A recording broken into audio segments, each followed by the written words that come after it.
Syederalun, pasca penahanan Habib Rizik oleh kepolisian pada Sabtu 12 Desember kemarin, sejumlah pendukung Habib Rizik meluapkan protes di media sosial.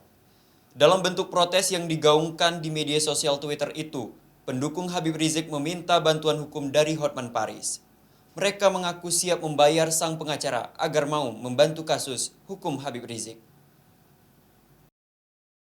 Penahanan Habib Rizik yang dilakukan oleh Polda Metro Jaya menuai komentar pro dan kontra dari kalangan masyarakat. Sejumlah pengikut Habib Rizik pun menggaungkan protes di media sosial terkait penahanannya. Pengacara Hotman Paris melalui akun media sosial Instagramnya mengaku ada ratusan pesan yang meminta dirinya membantu proses hukum Habib Rizik. Namun, Hotman Paris tidak langsung mengiyakan tawaran yang dilakukan pengikut Habib Rizik. Justru ia mempertanyakan mengapa dirinya yang harus dimintai tolong untuk membantu kasus hukum pemimpin Front Pembela Islam ini. Hotman Paris pun meminta saran dari para pengikutnya di akun Instagram terkait kasus hukum yang tengah menjerat Habib Rizik.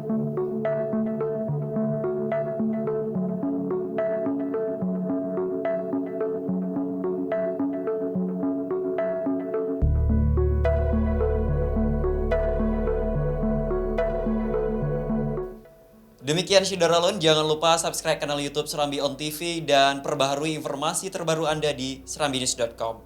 Saya Agus Ramadan pamit undur diri. Wassalamualaikum warahmatullahi wabarakatuh.